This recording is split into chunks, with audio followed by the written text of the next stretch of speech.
Bretagne 5, il est 8h20.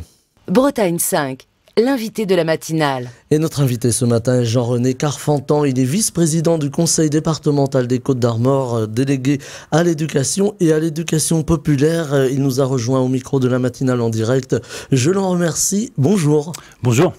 Alors, on va parler du collège de Corlay ce matin. On en a parlé sur cette antenne il y a quelques jours avec la présidente du comité de soutien du collège. On voulait recueillir également la vision du conseil départemental qui gère ce collège de Corlay.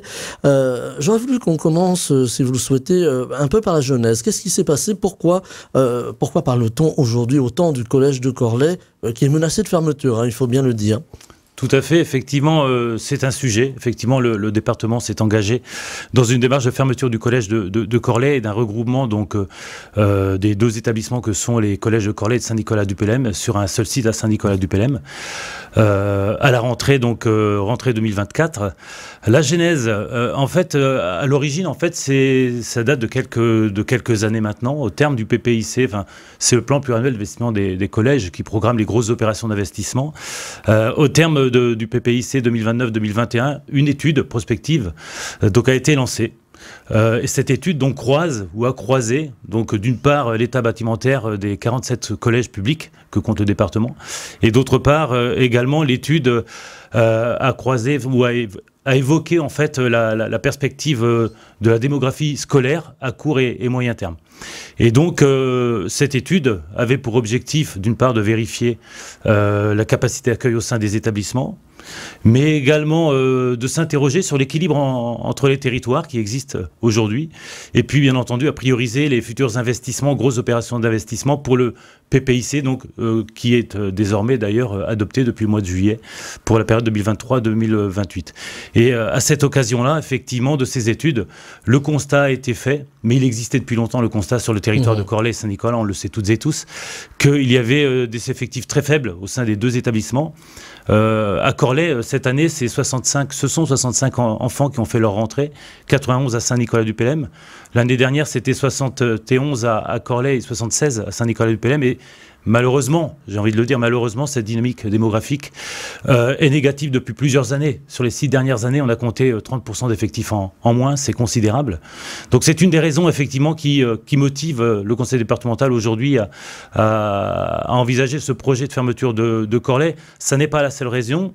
Une des autres raisons fait que, justement, nous avons le souhait de maintenir un service public sur ce secteur. C'est ce qui est demandé. Hein. Il y a beaucoup d'interrogations, de peur aussi sur le fait que le service public ou les services publics qui ont déjà beaucoup connu de coupes dans ce secteur, avec le départ du collège, puissent encore, enfin en tout cas on ressentira un impact plus important sur les territoires. Alors justement, c'est ce à quoi nous avons été très sensibles justement. C'est plutôt de se dire par principe on va maintenir le collège de Corlay, considérant pour autant que les effectifs étaient très faibles, ce qui n'a échappé à personne, on est bien d'accord. Hein. Considérant ce fait-là, on s'est dit il nous faut absolument préserver un service public, mais de qualité, pas un service à minima. Un service public de qualité sur ce secteur centre-Bretagne, donc sur Corlay et Saint-Nicolas.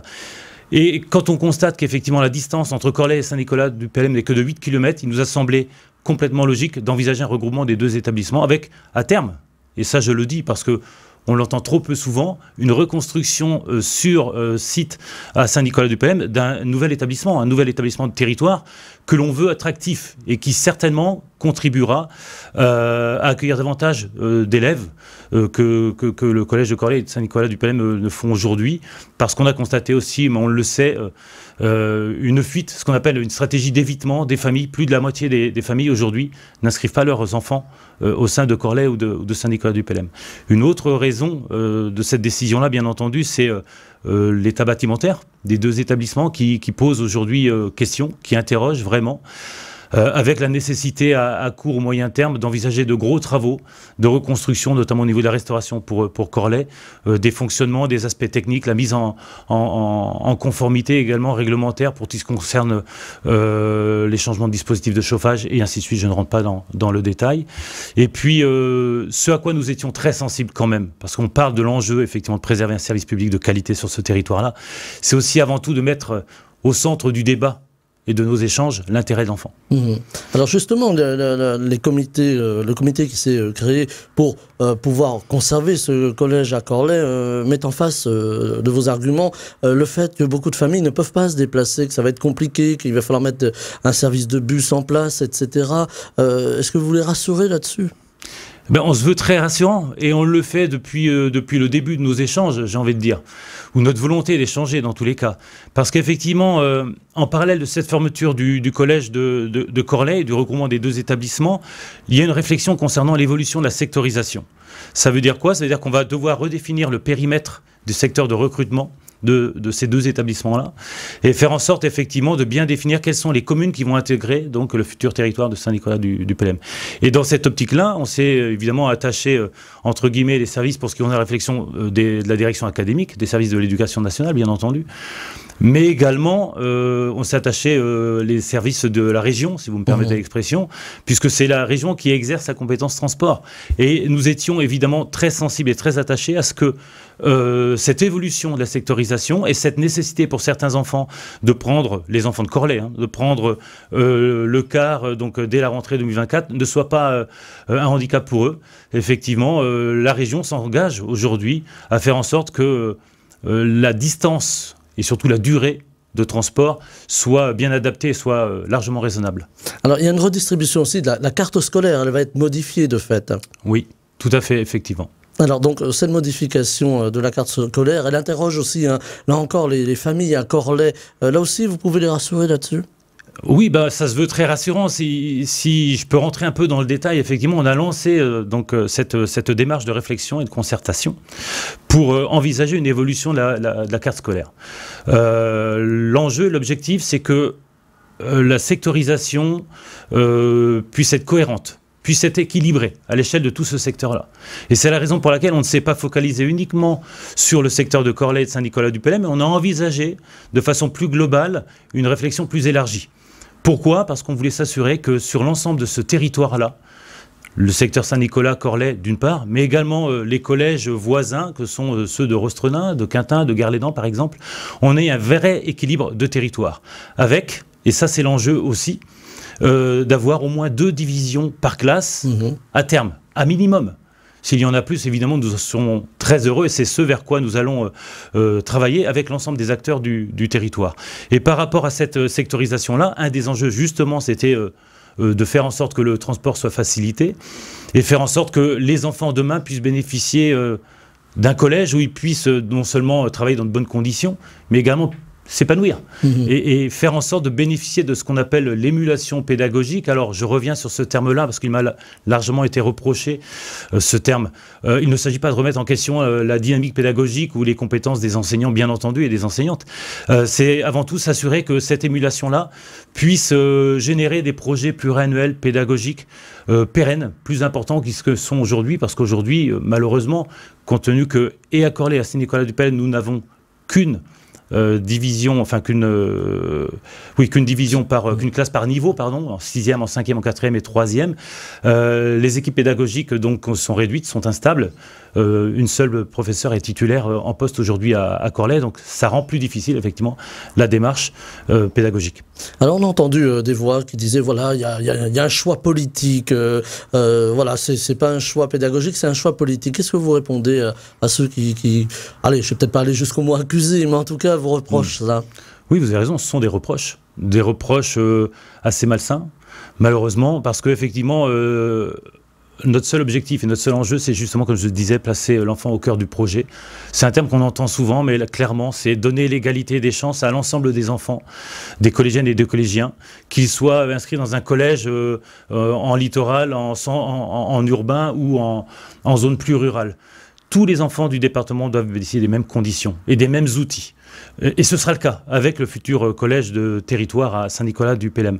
Alors effectivement, certains ont évoqué le fait que ce serait un choix politique. Je ne sais pour quelle raison, si ce n'est que c'était peut-être le seul argument qu'ils avaient dans leur besace pour nous opposer ce projet-là.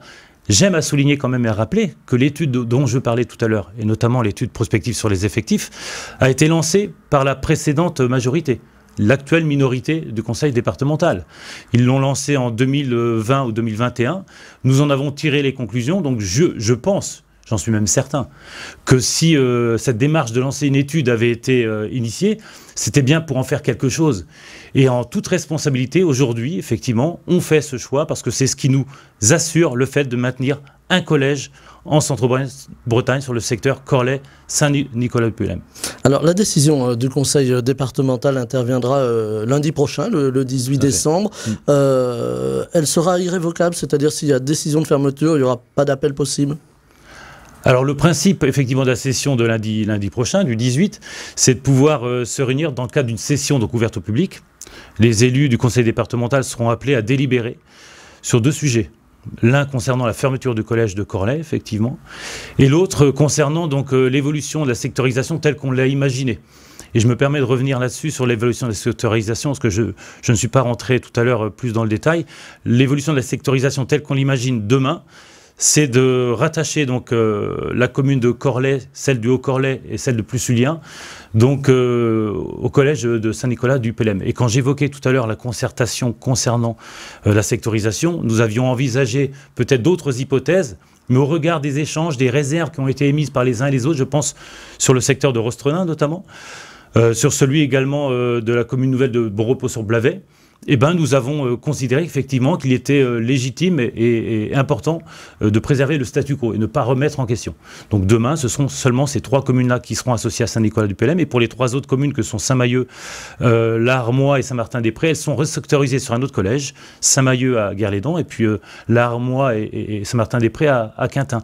Et là, c'est le fruit, on va dire, des échanges avec les maires de ces communes concernées. Donc on sait qu'on est dans le vrai.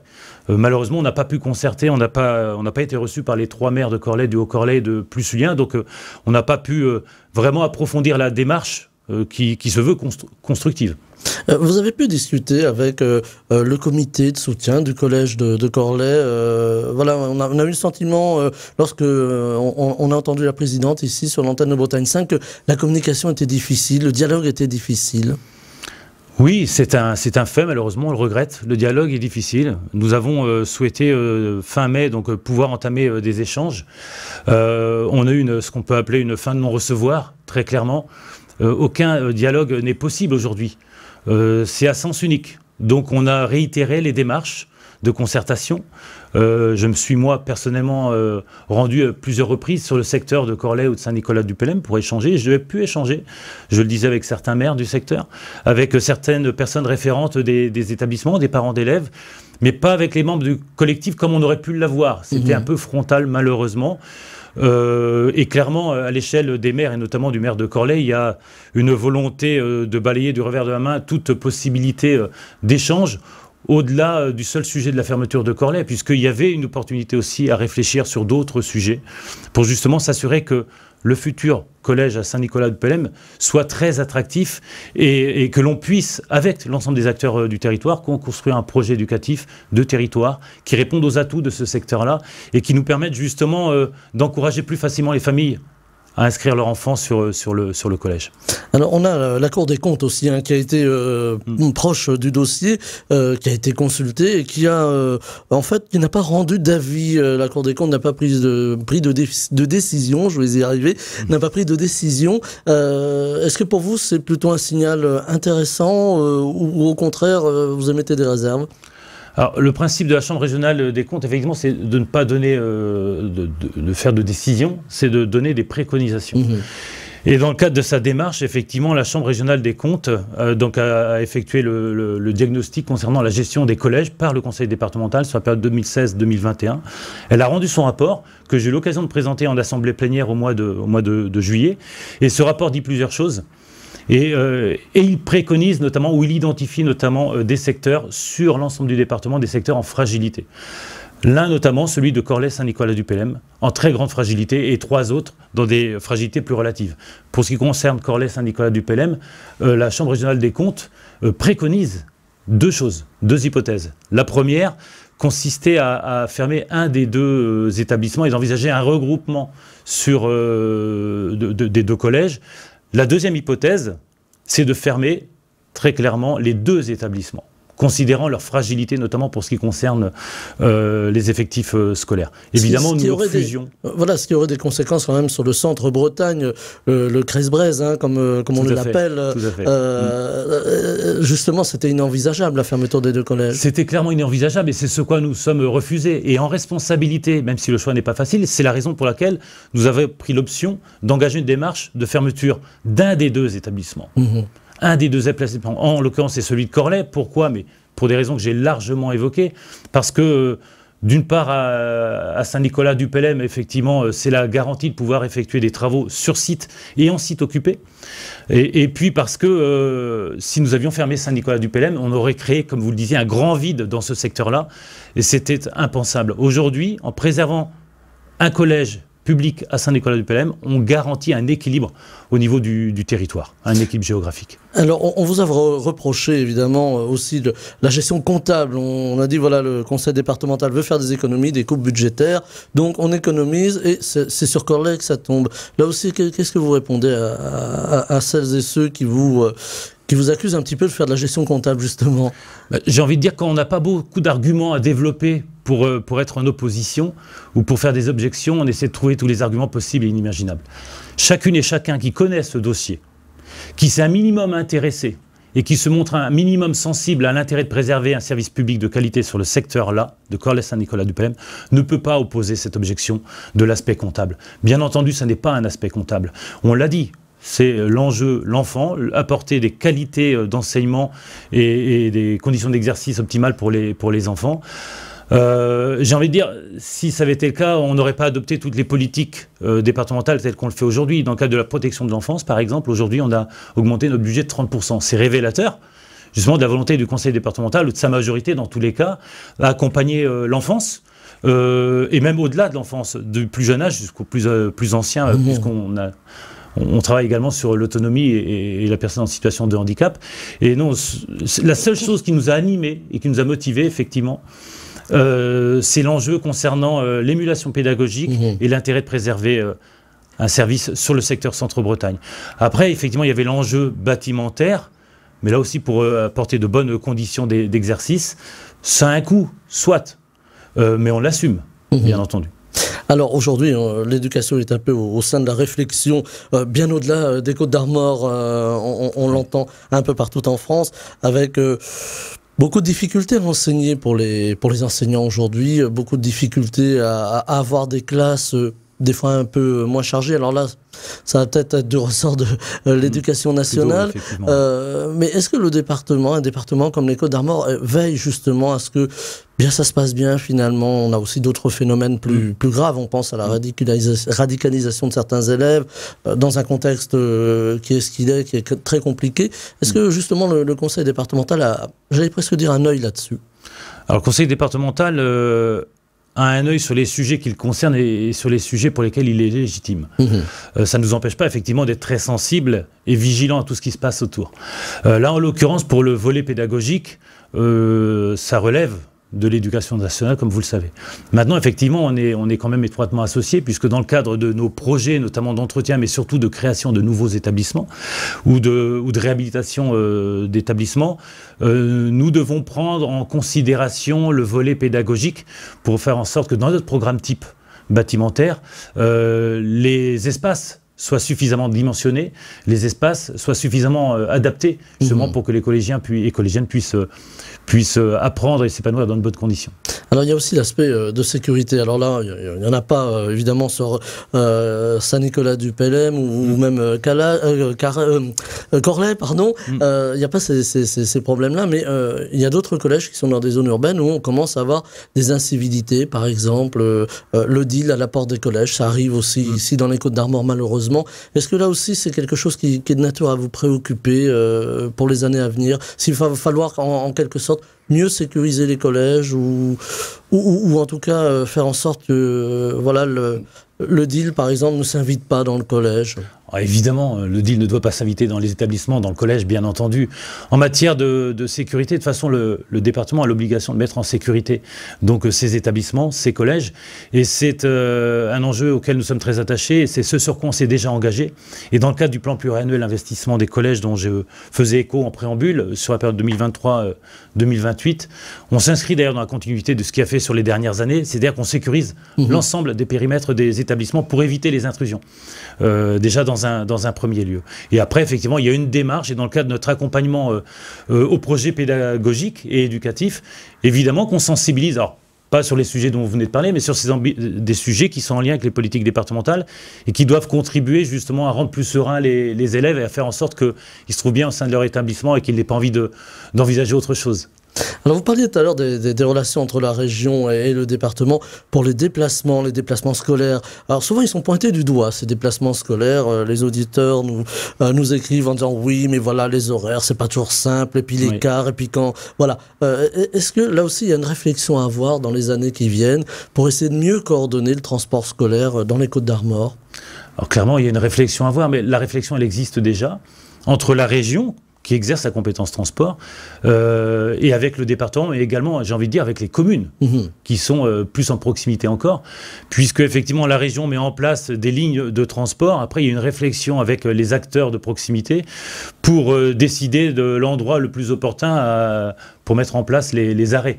Donc voilà, donc nous y sommes liés et associés au même titre que les communes, et évidemment nous sommes attachés à faire en sorte que les choix qui soient portés par la région puissent être les plus cohérents possibles pour permettre justement d'avoir des temps de transport qui soient le moins importants possible.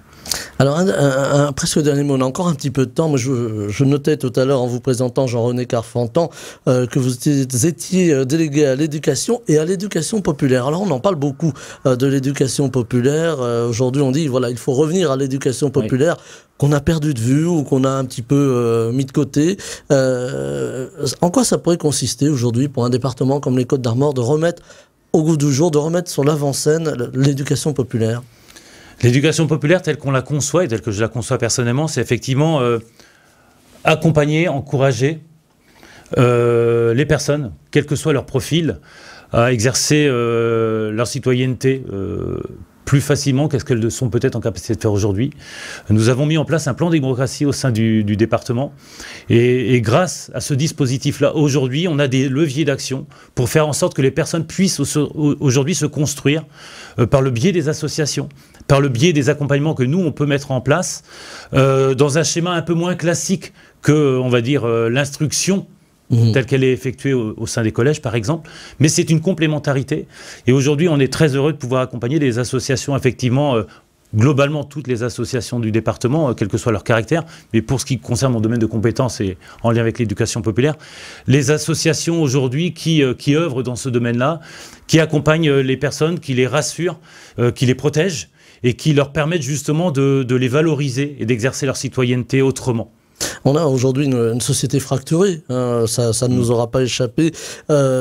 Justement, ce rapport à l'éducation, ce rapport aussi à l'éducation populaire, est-ce que ça peut être en tout cas une des solutions pour essayer de faire que, bien ma foi, la société soit moins fracturée? Est-ce que vous y croyez en un mot dans cette éducation populaire? Alors, je crois connaître déjà la réponse. Évidemment, c'est une évidence. Non seulement j'y crois, mais j'en suis convaincu. Et pas depuis seulement que je suis conseiller départemental et en charge de l'éducation et l'éducation populaire, depuis très longtemps. J'en suis convaincu et je vais vous donner quelques exemples très concrets de ce qui a été mis en œuvre depuis 2 ans et demi, depuis que nous sommes en exercice et en responsabilité, la majorité de gauche, sociale et écologique. Dans le cadre justement de l'exercice de la compétence éducation, nous avons mis en place, à l'attention des collégiennes et des collégiens, un magazine des collégiens qui s'appelle le MAG, qui a la particularité, alors évidemment, d'être à l'attention des collégiennes et des collégiens, mais surtout de pouvoir être construit par les collégiennes et les collégiens. Donc vous voyez, c'est un levier. On les associe à cette démarche-là pour valoriser leurs projets, pour mettre en avant aussi leurs préoccupations du quotidien en tant qu'adolescentes et adolescents. Et un autre sujet que nous venons de lancer, c'est le conseil départemental des collégiens, avec aussi là l'ambition d'investir les jeunes dans la réflexion pour exercer leur citoyenneté autrement. Et on considère qu'on devient citoyen pas à la majorité, on est citoyen bien avant l'heure. Bien avant la majorité, pardon. Et c'est pour ça, moi, je suis très heureux aujourd'hui que 8 établissements, d'ores et déjà, se sont associés à notre démarche-là, 8 établissements du département, et des classes de 4e et 5e vont travailler sur des rapports, sur des projets, en lien avec les politiques éducatives du département, sur le développement durable globalement, l'égalité filles-garçons, l'environnement, le harcèlement scolaire, toutes ces choses-là qui nous préoccupent. Et si ensemble on arrive à trouver des réponses, eh ben on contribuera justement à ce que chacune et chacun puisse se sentir mieux dans sa peau et puisse plus librement exercer sa citoyenneté. Voilà, les citoyens de demain, finalement, ceux qui seront aux affaires, bien quand on sera à la retraite, on peut le dire comme ça. Justement, c'est aussi le fait d'intéresser les jeunes, et ce sera ma dernière question, la jeune génération à la politique. On voit qu'il y a une grande appétence, on reçoit beaucoup de jeunes qui entrent en politique à ce micro. Il y a une grande appétence, c'est quelque chose qui vous rassure, ça, que les jeunes s'emparent de la chose politique? Alors, je suis tout à fait d'accord avec vous. Effectivement, on constate de nombreux jeunes qui s'intéressent à la politique. Alors, la politique de proximité avant tout, c'est-à-dire à la collectivité, à la vie publique, ce qui se passe autour d'eux. Et justement, les actions dont je parlais tout à l'heure contribuent justement à faire en sorte qu'on puisse leur donner des leviers d'action et des éléments pour s'y investir encore davantage. S'y intéresser, c'est une chose. Pouvoir s'y investir, c'est encore autre chose. Et clairement, avec ces dispositifs-là, on participe à construire les citoyennes et les citoyens de demain, les adultes de demain. Et c'est là-dessus que l'on va se quitter. Jean-René Carfentan, je rappelle que vous êtes vice-président du conseil départemental des Côtes-d'Armor, délégué à l'éducation et à l'éducation populaire. On en a parlé ce matin également de l'éducation populaire. C'est important. Merci infiniment d'avoir été avec nous en direct ce matin. Je vous souhaite une très belle journée. Merci également. Au revoir, à bientôt. Bretagne 5 matin, Stéphane Hamon.